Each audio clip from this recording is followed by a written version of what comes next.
Everyone, this is Deepa Yadav. Welcome back to my YouTube channel. आज मैं आप लोगों के लिए लेके आई हूँ सोशल साइंस के कुछ प्रीवियस ईयर क्वेश्चन जो एनसीईआरटी बेस्ड क्वेश्चन होंगे और आपके सीटेट के एग्जाम में ऐसे ही क्वेश्चंस पूछे जाते हैं। जो लोग सोशल साइंस सब्जेक्ट से और पेपर सेकंड की तैयारी कर रहे हैं वो इस प्रैक्टिस सेट को जरूर देखें, क्योंकि ये सेशन काफी इंपॉर्टेंट होने वाला है आपके एग्जाम के पॉइंट ऑफ व्यू से। तो वीडियो शुरू करने से पहले अगर आप मेरे चैनल पर नए हैं तो सब्सक्राइब कर लें और बेल आइकन को प्रेस कर दें, जिससे नोटिफिकेशन आप तक पहुंच जाए और आप डेली वीडियोस को देख पाएं। तो चलिए जानते हैं कि पेपर सेकंड में सोशल साइंस सब्जेक्ट में किस टाइप के क्वेश्चंस आते हैं। तो देखिएगा, फर्स्ट क्वेश्चन पूछा गया है कि which of the following statement is correct about the present use of dates and year in history. इतिहास में तिथियों एवं वर्षों को सूचित करने के लिए प्रयोग में आने वाली वर्तमान के बारे में निम्नलिखित कथनों में से कौन सा कथन सही है। जो आपकी हिस्ट्री में डेट्स और ईयर होते हैं ना, तो उनको सूचित करने के लिए प्रयोग में आने वाली वर्तमान के बारे में कुछ स्टेटमेंट दिए गए हैं। उस स्टेटमेंट में से आपको करेक्ट आंसर चूज करने हैं। तो देखिएगा, स्टेटमेंट ए है कि AD in place BC, statement B है कि BC in place of AD, statement C है BCE in place of AD, statement D कह रहा है कि BC in place of BCE. तो इसका जो करेक्ट आंसर होगा ऑप्शन नंबर बी होगा, BC in place of AD. इतिहास में तिथियों एवं वर्षों को सूचित करने के लिए प्रयोग में आने वाली वर्तमान के बारे में जो स्टेटमेंट दिए गए हैं उसमें से बीसी के स्थान पर क्या है, एडी का प्रयोग सही है। एडी का जो फुल फॉर्म होता है वो होता है एनो डोमाइन होता है, जबकि बीसी का जो फुल फॉर्म होता है वो होता है बिफोर क्राइस्ट होता है। तो एडी ईसा मसीह जन्म के बाद का समय है, जबकि बीसी जो है ईसा मसीह के जन्म के पहले का समय है। तो एडी को हिंदी में ईस्वी कहते हैं, जबकि बीसी को हिंदी में ईसा पूर्व कहते हैं। तो इस क्वेश्चन का answer option number 20 correct answer हो जाएगा। नेक्स्ट क्वेश्चन देखिएगा, पूछा गया है कि who among the following was the president of the constituent assembly of India. निम्नलिखित में से कौन भारत के संविधान सभा का अध्यक्ष था। Option A C Rajagopalachari, option B doctor B R Ambedkar, option C doctor Rajendra Prasad, option D है जवाहरलाल नेहरू। तो इसका जो करेक्ट आंसर होगा ऑप्शन नंबर सी होगा, डॉक्टर राजेंद्र प्रसाद। ठीक है, जो भारत के संविधान सभा के अध्यक्ष थे। तो कुछ एडिशनल इंफॉर्मेशन भी जान लीजिए जो आपके एग्जाम के पॉइंट ऑफ व्यू से इंपॉर्टेंट हो सकते हैं। ठीक है, तो इस सभा ने जो अपना कार्य किया था वो किया था 9 दिसंबर 1946 से प्रारंभ किया था। संविधान सभा के 11वें जो सत्र के अंतिम दिन 26 नवंबर 1949 को भारत का संविधान अपनाया गया था। श्री सच्चिदानंद सिन्हा संविधान सभा के अस्थायी अध्यक्ष निर्वाचित किए गए थे। तो भारत के संविधान सभा का अध्यक्ष कौन था, डॉक्टर राजेंद्र प्रसाद। तो इस क्वेश्चन का answer option number C is correct answer. Next question देखिएगा, पूछा गया कि when was the constitution of India adopted. भारत का संविधान कब अपनाया गया था। ऑप्शन ए है अगस्त 15, 1947, ऑप्शन बी नवंबर 26, 1947, ऑप्शन सी नवंबर 26, 1949, ऑप्शन डी है जनवरी 26, 1915। तो इसका करेक्ट आंसर होगा ऑप्शन नंबर सी, नवंबर 26, 1949 को भारत का संविधान अपनाया गया था। ठीक है, तो कुछ इंपॉर्टेंट पॉइंट्स भी जान लीजिए। एडिशनल इंफॉर्मेशन, भारत का जो संविधान है विश्व के किसी भी गणतांत्रिक जो देश है, देश का सबसे लंबा लिखित संविधान है और भारत का संविधान 26 जनवरी 1950 से प्रभावी हुआ। इसलिए 26 जनवरी का दिन क्या है, भारत में गणतंत्र दिवस के रूप में क्या है, मनाया जाता है। और भारत का संविधान कब अपनाया गया था, तो वो है नवंबर 26, 1949 को अपनाया गया था। तो option C is correct answer. Next question है, पूछा गया कि who among the following played a decisive role in integrating is princely states of India. निम्नलिखित में से किसने भारत की रियासतों को एकीकृत करने में निर्णायक भूमिका निभाई थी। Option A Jawaharlal Nehru, option B Sardar Vallabhbhai Patel, option C doctor B R Ambedkar, option D है सी राजगोपालाचारी। तो इसका करेक्ट आंसर होगा option number B, Sardar Vallabhbhai Patel. आजादी के बाद विभिन्न रियासतों में बिखरे भारत में भू राजनीतिक एकीकरण में सरदार वल्लभ भाई पटेल ने निर्णायक भूमिका निभाई थी। तो इसलिए इस क्वेश्चन का answer option number 20 correct answer होगा। नेक्स्ट क्वेश्चन देखिएगा, पूछा गया है कि which of the following deal with the matter in the concurrent list of the constitution of India. निम्नलिखित में से कौन भारत के संविधान की समवर्ती सूची के मामले में कार्य करता है। तो ऑप्शन ए है union government and state government, केंद्र सरकार और राज्य सरकारें। Option B state government and local government bodies, राज्य सरकारें और स्थानीय सरकारी निकाय। ऑप्शन सी यूनियन टेरिटरीज, केंद्र शासित प्रदेश। ऑप्शन डी है लोकल गवर्नमेंट बॉडीज, स्थानीय सरकारी निकाय। तो जो इसका जो करेक्ट आंसर होगा ऑप्शन नंबर ए होगा, union government and state government. केंद्र सरकार और राज्य सरकारें दोनों मिलकर के क्या है, काम करती है। ठीक है, कुछ इंफॉर्मेशन जान लीजिए कि संविधान जो लागू होने के समय क्या है, समवर्ती सूची में 47 विषय थे, परंतु वर्तमान में इसमें क्या है 52 विषय है। समवर्ती सूची में कुछ मुख्य विषय हैं जो जान लीजिए, जैसे शिक्षा, श्रम, कल्याण, कारखाने, समाचार पत्र, वन, प्रदूषण नियंत्रण और भी बहुत कुछ है। ठीक है, तो भारतीय संविधान के समवर्ती सूची का प्रावधान क्या है, ऑस्ट्रेलिया के संविधान से लिया गया। तो इस पॉइंट से भी काफी सारे क्वेश्चंस बन सकते हैं, इस तरीके के स्टेटमेंट में क्वेश्चंस आते हैं। ठीक है, तो इस क्वेश्चन का आंसर ऑप्शन नंबर ए होगा। नेक्स्ट क्वेश्चन देखिएगा, पूछा गया है कि who among the following was the chairman of a drafting committee in the constituent assembly of India. निम्नलिखित में से कौन भारत के संविधान सभा में मसौदा समिति के अध्यक्ष थे। ऑप्शन ए है option A C Rajagopalachari, option B doctor B R. Ambedkar, option C doctor Rajendra Prasad, option D है जवाहरलाल नेहरू। इसका करेक्ट आंसर होगा option number B, doctor B R. Ambedkar.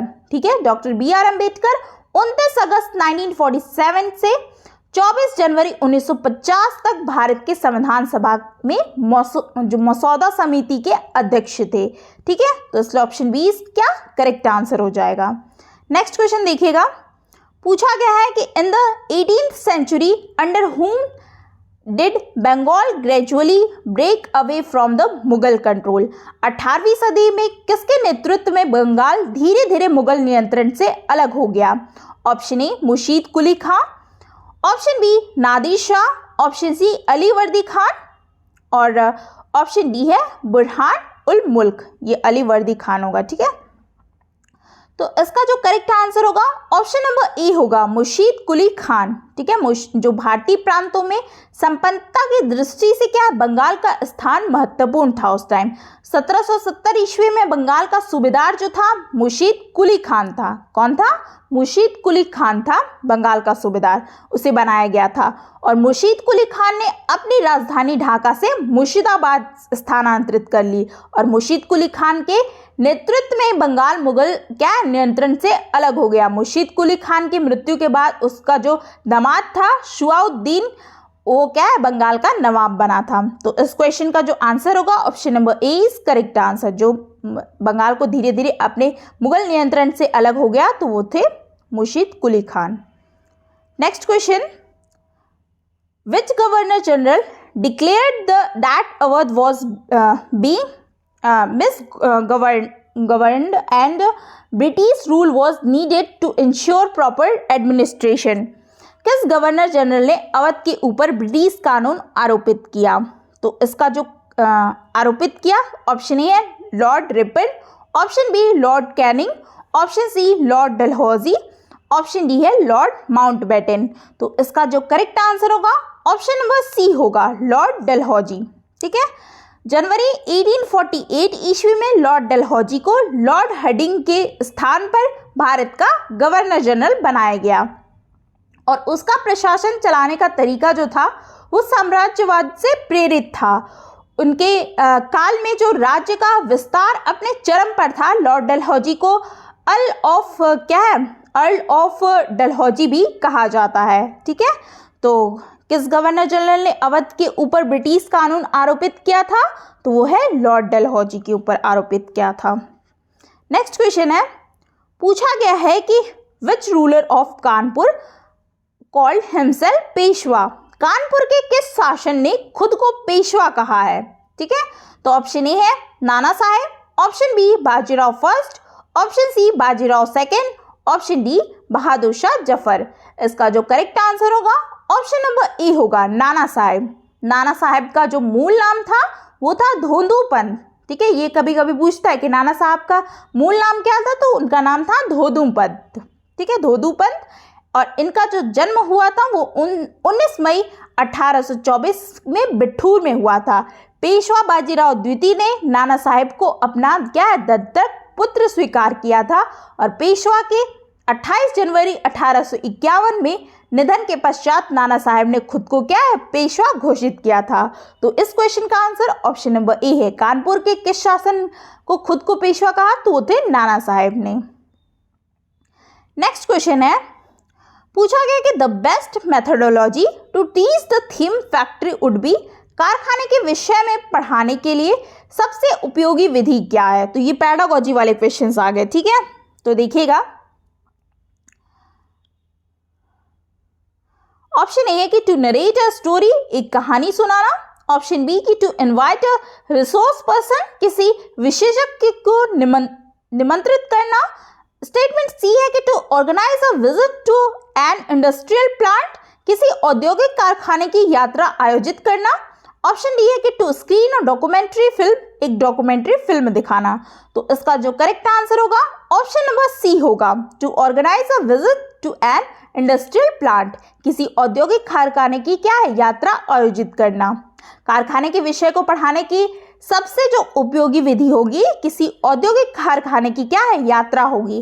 कारखाने की यात्रा से छात्र क्या होंगे, उसकी कार्य प्रणाली को उचित प्रकार से समझ सकेंगे तथा उस मतलब और प्रत्यक्ष दर्शन और स्थायी ज्ञान भी क्या करेंगे प्राप्त कर सकेंगे। उनको सामने से चीज़ें क्या है अच्छे तरीके से समझ में आएगी। तो इसलिए option C is correct answer. तो ये पेडागोजी के क्वेश्चन आ गए थे। वैसे मैं पेडागोजी का अलग से सेशन कराऊंगी आप लोग उसकी टेंशन ना लें।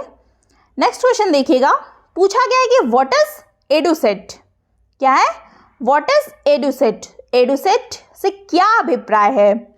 Option A the rocket that carries man made satellite to be placed in the orbit around the sun, rocket जिसका उपयोग मानव निर्मित उपग्रहों को सूर्य की कक्षा में स्थापित करने के लिए किया जाता है।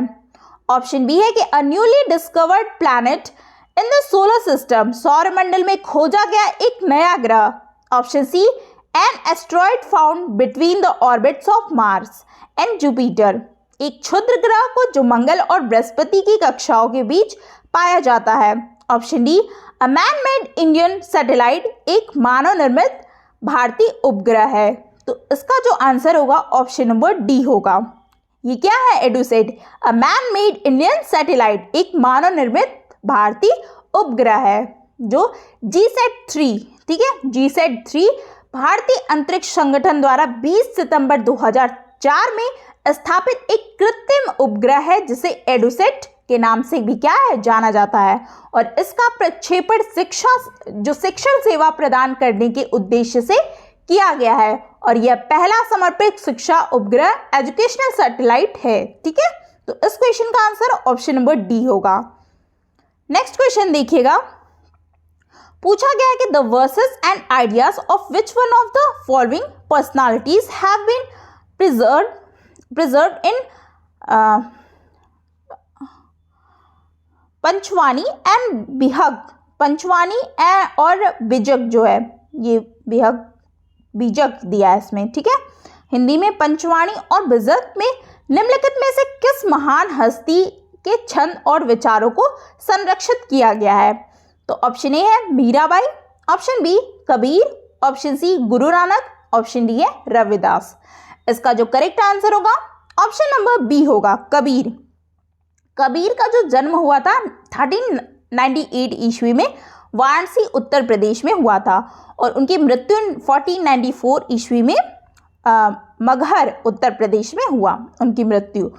कबीर 15वीं जो सदी के भारतीय रहस्यवादी कवि और संत थे। संत कबीर भक्तिकालीन युग के ज्ञानान श्रेयी निर्गुण शाखा की काव्यधारा के प्रवर्तक थे। इनकी मुख्य कृति थी बीजक साखी, सबद, रमैनी, बहुत सारी थी। ठीक है, तो ये आपसे क्या पूछा है, पंचवड़ी और बीजक में से किस महान हस्ती को छंद और विचारों को संरक्षित किया गया है, तो वो है कबीर को किया गया है। तो ये सारे आपके एनसीईआरटी की बुक से ही है। ठीक है, तो आप एनसीईआरटी को पूरा एसएसटी पढ़ जाइए 6 to 8 क्लास की।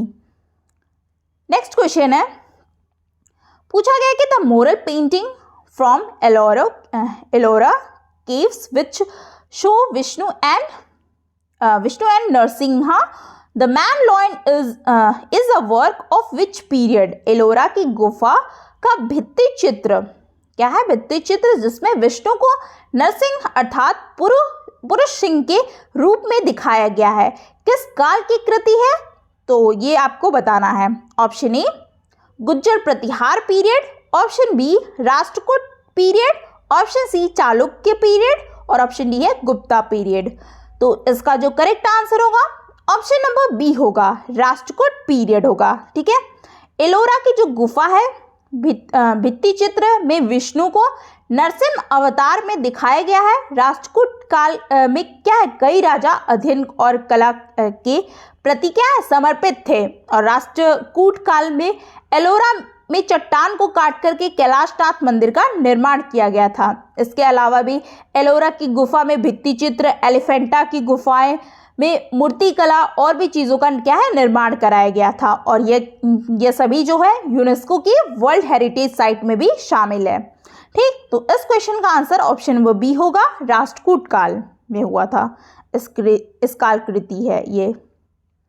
नेक्स्ट क्वेश्चन है, पूछा गया है कि which one of the following organisation believes in Upanishad. निम्नलिखित में से कौन सा संगठन उपनिषद में आस्था रखता है, तो ऑप्शन ए है Brahmo Samaj, option B Ramakrishna Mission, option C Satya Shodhak समाज और ऑप्शन डी है सेवा समाज।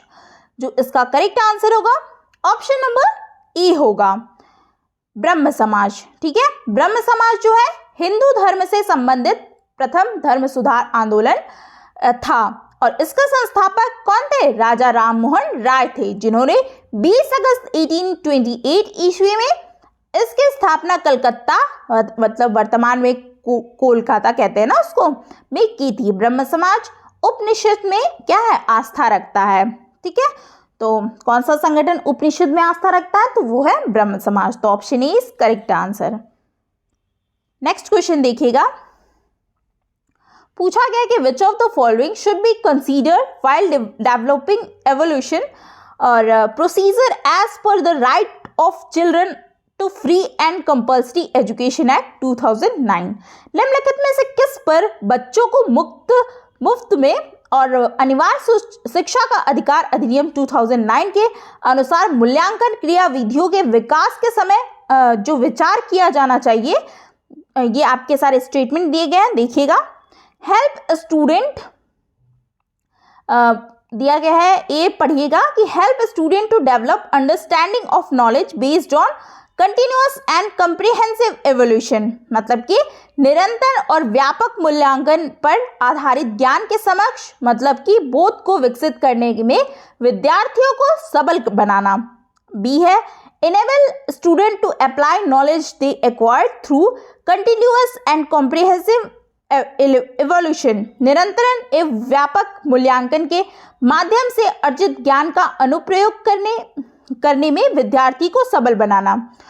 सी है कि adhere to the guidelines provided by the examination board regarding board levels examination, board level मतलब कि स्तरीय परीक्षाओं के संदर्भ में परीक्षा बोर्ड द्वारा प्रदान की गई निर्देशिकाओं का पालन करना। आपके पीछे दिए गए होंगे, इसमें से चूज द करेक्ट आंसर आपको क्या है चूज करने हैं। तो जो इसका जो आंसर होगा इस क्वेश्चन का ऑप्शन नंबर डी होगा। ओनली ए एंड सी क्या है करेक्ट आंसर। देखिएगा कैसे, जो आपका ए और क्या है सी मैंने बताया था ना कि ये करेक्ट होंगे। देखिए, बच्चों को क्या है मुफ्त और अनिवार्य शिक्षा का अधिकार अधिनियम 2009 के अनुसार क्या है 6 से जो 14 वर्ष के आयु वर्ग के आने वाले सभी बच्चों द्वारा प्रवेश, उपस्थिति और प्रारंभिक शिक्षा को पूरा करने के लिए क्या है, अनिवार्य बनाता है। और यह अधिनियम जो है आर्थिक रूप से जो कमजोर सभी बच्चों को क्या है, मुफ्त और प्रारंभिक शिक्षा जो आपको क्या है, सुनिश्चित करता है। और बच्चों को मुफ्त और अनिवार्य शिक्षा का अधिकार अधिनियम 2009 के तहत क्या है, निम्नलिखित कथनों पर विचार किया जा सकता है। तो आपका ए और सी क्या है, करेक्ट आंसर है। ठीक, इसमें दिया है ना कि निरंतर और व्यापक मूल्यांकन पर आधारित ज्ञान की समझ बोध को क्या है, विकसित करने में विद्यार्थियों को सबल बनाना है। तो ये 2009 का अधिनियम है शिक्षा के अधिकार में। और इसमें दिया है कि निरंतर एवं व्यापक मूल्यांकन के माध्यम से अर्जित ज्ञान का क्या अनुप्रयोग करके विद्यार्थियों को सबल बनाना। तो ये मतलब इनकरेक्ट है, ये गलत है। ठीक है, उनके ही ज्ञान को अर्जित करके उनके ही अनुप्रयोग करेंगे तो ये गलत है ना। स्टेटमेंट जो सी है कि इसमें बोला गया ना कि बोर्ड लेवल स्तरीय जो परीक्षा के संदर्भ में परीक्षा बोर्ड द्वारा प्रबल की गई या निर्देशिकाओं का पालन करना। तो ये आपका स्टेटमेंट सी वाला भी सही है। तो ए और सी इसका करेक्ट आंसर है, इसलिए आपका ये वाला ऑप्शन नंबर डी करेक्ट है। Only A and C correct answer. Next question है, which of the following statement are true regarding the nature of history as a discipline of knowledge? इतिहास में तिथियों एवं वर्षों को सूचित करने के लिए प्रयोग में आने वाले वर्तमान के बारे में निम्नलिखित कथनों में से कौन सा कथन क्या है, सही है। तो ये वैसे फर्स्ट क्वेश्चन के ही जैसे है, देखिएगा स्टेटमेंट जो ए दिया है कि history relies solely on the past without examination of how the past has influenced the present। अतीत ने वर्तमान को कैसे प्रभावित किया, इसकी क्या है, जांच किए बिना इतिहास क्या है, पूर्ण रूप से क्या अतीत पर निर्भर करता है। स्टेटमेंट बी है कि history is the story of the growth of human consciousness both in its individual and collective expect. इतिहास मानव चेतना के व्यक्तिगत और सामूहिक दोनों पहुंचने के विकास की क्या है, कहानी है। स्टेटमेंट सी देखिएगा कि which is a dialogue between the events of how the past and progressive changes in future. इतिहास अतीत और भविष्य में प्रगतिशील परिवर्तन की घटनाओं के बीच एक संवाद है। ऑप्शन डी है कि continuity and coherence are the necessary requisite of history. निरंतरता और सुसंगतता इतिहास की आवश्यकताएं हैं। और पीछे आपका चूज द करेक्ट ऑप्शन, सही विकल्प का चुनिए। तो इसका जो करेक्ट आंसर होगा ऑप्शन नंबर डी होगा। A B and D is the correct answer. देखिए कैसे, जो आपका डी है कि इतिहास में क्या है, तिथियों एवं वर्षों को सूचित करने के लिए प्रयोग में आने वाले वर्तमान के बारे में क्या है, ये सारे स्टेटमेंट दिए गए हैं। तो उसमें से आपका ए बी और क्या है, सी, ए बी और सी होगा ना इसका।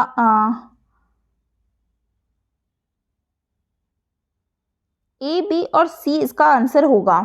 ठीक है, इतिहास की आवश्यकता, हाँ ए बी सी इसका आंसर होना चाहिए। ठीक है, इसको करेक्ट कर लीजिएगा पीछे, ए बी सी इसका आंसर होगा। इसका correct answer option number A होगा। देखिए कैसे, जो अतीत में ने क्या है, वर्तमान को कैसे प्रभावित किया है, इसकी जांच किए बिना इतिहास को पूर्ण रूप से अतीत पर क्या है, निर्भर करता है।